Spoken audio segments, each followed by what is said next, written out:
Alors, bonjour Gradiela. Bonjour Ravie de te Diane. revoir. Tu es présente à l'UER 2025.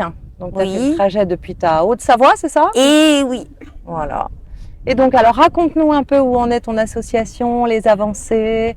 Eh bien, écoute, moi, je suis plutôt satisfaite, même si les bénévoles ne sont pas très actifs. C'est dur. Une association, de toute façon, c'est toujours comme ça. Ouais. On a beaucoup plus de victimes qui nous contactent. Donc, c'est très bien. Ça prouve qu'on commence à être connus.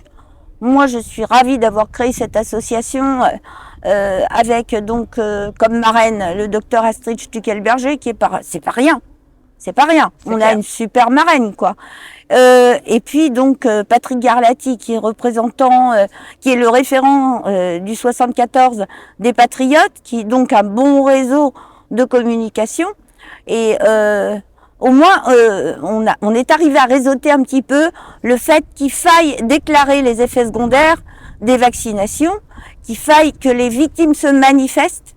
Et elles commencent à se manifester et on les encourage à aller voir notamment Solidéclat pour déclarer, à aller voir SOS Victimes pour se faire soutenir psychologiquement. On travaille en réseau aussi avec Dominique Bodino qui a créé la carte de France viac19.fr. Donc nos victimes figurent sur cette carte. Et nous, on ira dans des actions juridiques.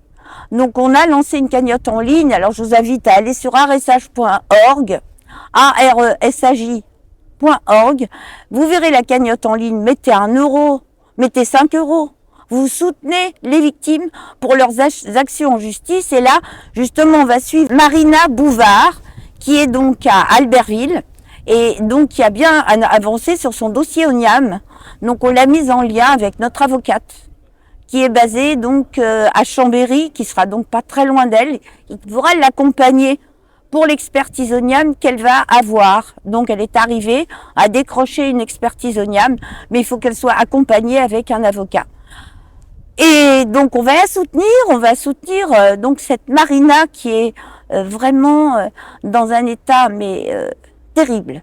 C'est une petite jeune qui est très dynamique, volontaire, battante, mais elle est physiquement elle est épuisée et vraiment chapeau quoi, parce qu'elle a un courage phénoménal. Moi je suis en admiration devant le courage de cette personne.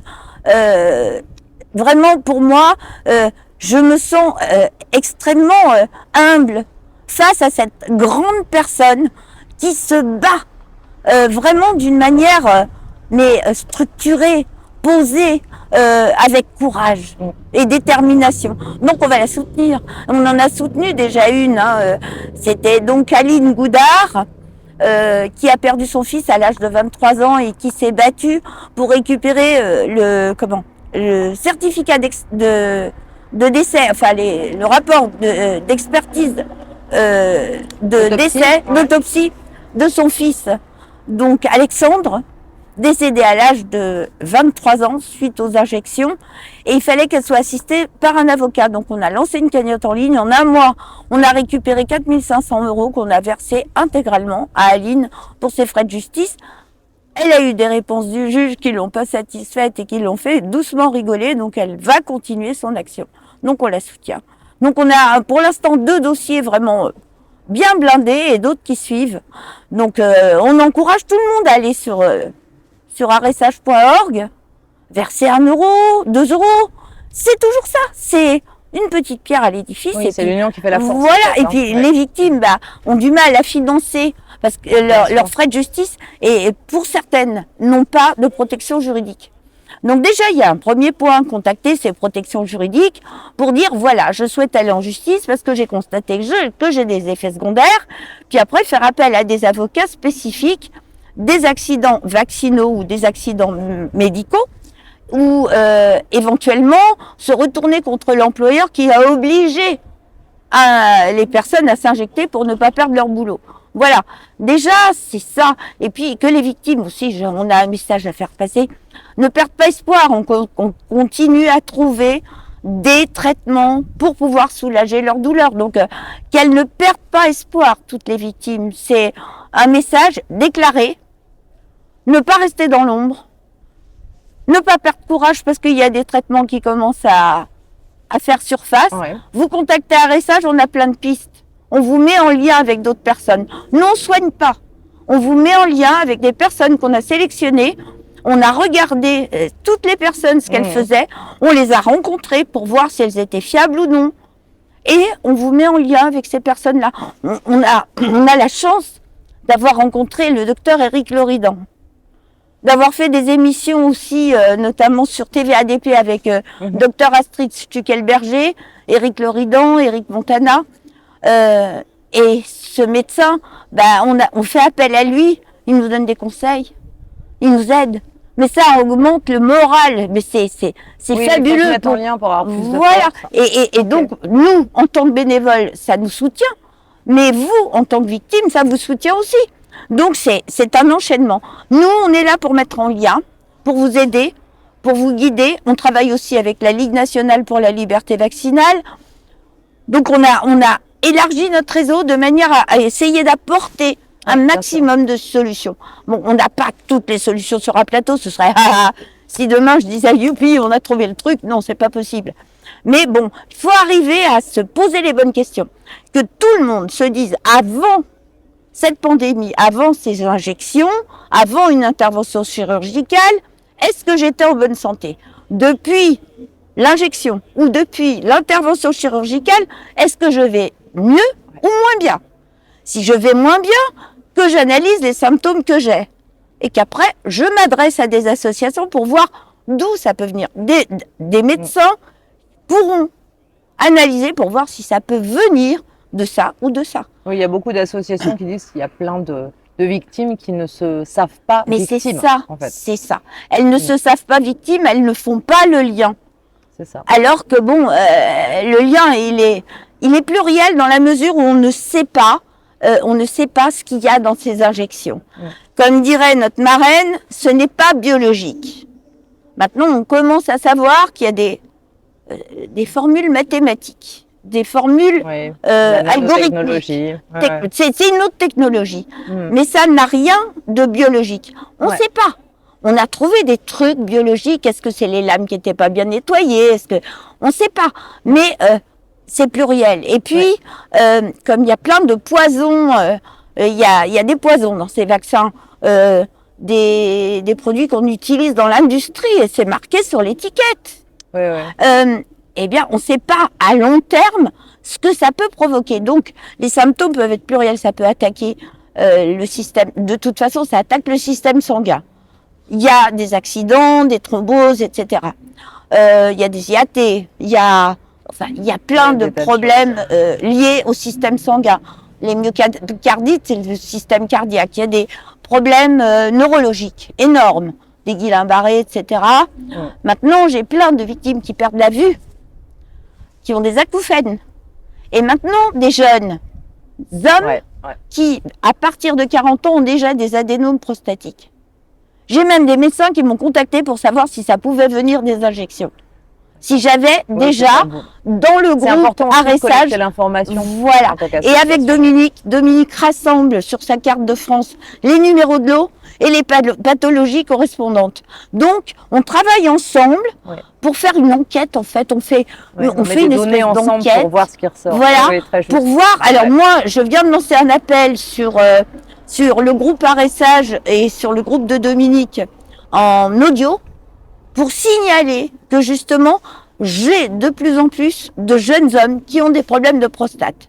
Est-ce que dans d'autres groupes, ils ont constaté la même chose? Et on réunit les informations, c'est tout. Oui, comme ça. Oui, c'est un bon travail d'enquête. Voilà. Et toi, ça fait 3 ans que tu es là-dessus? Ça fait depuis le 7 juillet 2023. 2023. Donc ça fait 2 bonnes années. Que je vis Arrêtage, que je bois Arrêtage, que je dors Arrêtage, que je mange Arrêtage. Voilà. Et comment ça évolue tes sentiments sur ces 2 ans en fait? Est-ce que si tu vois une évolution, laquelle est-elle? L'évolution, c'est que je garde espoir parce que il y a des moments où j'ai été vraiment désespérée en me disant j'en ai marre, j'arrête tout, mais je ne sais pas. À chaque fois que je dis je plaque tout, j'en ai marre, j'ai trop de boulot, j'y arrive plus parce que c'est épuisant. C'est épuisant. Appelons ça l'énergie divine. Moi, j'appelle ça l'énergie divine, mais d'aucuns pourraient appeler ça autrement. On me renvoie une victime. Il y a une victime qui m'appelle, je vais la laisser tomber? Sûrement pas. Et boum, on me remet sur les rails, on me dit, Graziella, non, non, arrête pas, c'est une connerie d'arrêter, tu continues. Donc à chaque fois, je prends un coup de pied aux fesses. Donc je suis obligée de continuer et je me mets au service des bébés. Parce que je veux pas que les petits bébés, 15 injections. Là, excusez-moi, j'ai des neveux qui ont eu 2 petits garçons, des bébés. Donc j'en ai un qui a je sais plus combien de mois, il n'est pas né au mois de novembre cette année, le mois de novembre de l'année d'avant, et le dernier qui est né le 23 juillet. Donc voilà, je me battrai pour les bébés, je ne veux pas qu'ils tombent malades suite à des injections, c'est terminé. Nous, quand on était mômes, on avait 4 vaccins, et c'est bizarre, on n'était pas malades. Maintenant, il en faut 15 pour pas être malade. Bien sûr. Non, mais c'est quoi ce bordel? Voilà, donc je me pose des questions. C'était pas du tout les mêmes compositions non plus. Hein. C'était des. Voilà. Mais bon, c'est dû aux nouveaux virus qui viennent à cause du réchauffement climatique. C'est ça. C'est ça. Voilà, donc en conclusion, je dis aux victimes, d'abord, vous nous contactez. Ensuite, vous déclarez. Ensuite, on vous soutient. Et ne perdez pas espoir, il y aura des traitements. Mais faut que vous nous aidiez. Mais on ne peut pas vous aider si vous ne nous aidez pas. Donc si vous ne déclarez pas vos effets secondaires, ben, la machine qui essaye de nous broyer va continuer d'avancer. Donc ne déclarez pas, puis vos gosses, ce ne sera pas 15 vaccins qu'ils auront. Ce sera 30, 40. Mais pourquoi aux US, ils arrêtent maintenant? Pourquoi en Floride, la vaccination obligatoire pour les bébés, c'est aboli, c'est terminé? Pourquoi JFK se bat pour parler des vaccins qui sont toxiques? C'est tout. Voilà. Donc maintenant, allez, on avance ensemble, quoi. On arrête de blablater parce que jusqu'à présent, ça fait 5 ans qu'il y a eu cette pandémie. Et puis ça fait 5 ans qu'on fait de la réunionite aiguë sans avancer. Ben, maintenant, on se bouge les fesses. Et alors du coup, cette UR 2025, tu as pu rencontrer des gens? Ah mais c'était génial. Alors vas-y, dis-nous un peu. Voilà, alors donc j'ai rencontré des médias que je rêvais de rencontrer. Donc toi, je te connaissais d'avant, mais j'ai rencontré que la TV. Physiquement, parce que je les ai eus, je suis passée avec Astrid, mais là je les ai rencontrés physiquement. J'avais déjà rencontré Bernard Claudel, mais là j'ai rencontré de nouvelles personnes. Et oui, donc la TV, je buvais leurs informations. Là j'ai rencontré Salim Laïbi, que j'adore. J'écoutais donc Jean-Jacques Crèvecoeur et lui et Chloé. Donc voilà, et je me suis beaucoup inspirée pour la création de l'association de ce qu'ils pouvaient dire. Ils m'ont ouvert les yeux, j'ai pu aller fouiller par rapport aux ouvrages qu'ils préconisaient, etc. Donc bon, à chaque fois, de toute façon que je rencontre quelqu'un, j'ai fouillé quand même avant. J'ai rencontré Éric Loridan. C'est une personne tellement merveilleuse. J'ai rencontré de très belles personnes, donc j'ai pu les voir physiquement. J'ai rencontré d'autres associations. Je suis italienne, donc j'ai rencontré une association italienne qui a trouvé un produit pouvant du NAC augmenté. Voilà, la NAC augmentée, pouvant détruire la protéine spike et l'oxyde de graphène, mais sur le long terme et non pas à court terme comme la NAC normale. Je pense qu'on a noué des liens très importants avec d'autres associations. Et ça te motive, ça t'aide? Ça m'aide, ça m'encourage à continuer. Voilà. Mais bon, j'ai besoin de dons pour les actions en justice, et puis j'ai besoin d'adhérents. Ce serait sympa qu'ils nous rejoignent. Très bien. On est en Haute-Savoie, mais on est dans le monde, dans la France entière et dans les pays voisins, puisqu'on travaille dans le même état d'esprit, c'est-à-dire protéger la vie à toute force.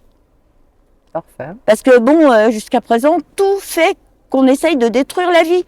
Tout ce qui est chimique est bon pour la santé, tout ce qui est naturel, c'est boycotté, enfin, c'est prohibé, c'est voire même stigmatisé. Exactement. Donc maintenant, non, on retourne vers quelque chose de vrai. Et on protège la vie, on protège les bébés, on protège la nature. Mais on protège la nature pas n'importe comment.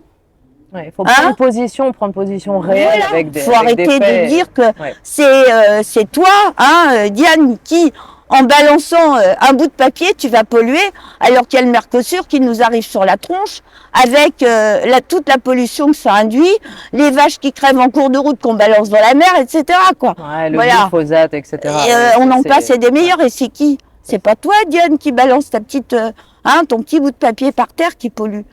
C'est les grands groupes. C'est clair. Voilà, et qui nous commandent. Donc, que ce soit voilà, les groupes de produits chimiques, que ce soit le Mercosur, que ce soit... Enfin bon, je ne vais pas donner tous les noms. On est dans une bataille pour la vie, en fait. Voilà, je me bats pour la vie. Très bien. Et donc, on a opté pour les vaccins parce que je suis correspondante locale de presse au Dauphiné Libéré. J'ai interviewé une jeune fille qui s'est fait injecter à l'âge de 20 ans pour aller en fac de médecine. Et puis, elle a fait un malaise suite à la première injection. Et depuis, elle fait des problèmes cardiaques, elle a des problèmes de cycle et elle ne supporte plus du tout la lumière du soleil alors qu'elle est d'origine méditerranéenne, donc elle a la peau mate. Donc elle est sans arrêt sous traitement cardiaque, elle tombe comme une poupée de chiffon n'importe où, n'importe comment, elle est sans arrêt blessée. Voilà, elle est obligée d'arrêter ses études de médecine alors qu'elle s'est fait injecter pour rentrer en fac de médecine. Et là, donc j'ai fait un article dans le Dauphiné qui est paru, qui a fait 92 000 vues. Le dossier de la petite, y compris l'interview, parce qu'on l'a interviewée, filmée, de manière à ce qu'on ne soit pas traité de complotiste. Moi, les informations que je donne, c'est sourcé. C'est du réel, du concret, c'est filmé. Et pas trafiqué, on peut vérifier que c'est pas trafiqué. Le dossier est parti sur le bureau de Michel Rivasi, qui malheureusement a disparu. Voilà, je vous laisse réfléchir aux dernières paroles que je vous ai dites. Merci beaucoup, Graziella. Merci à toi, À Diane. bientôt. T'es super.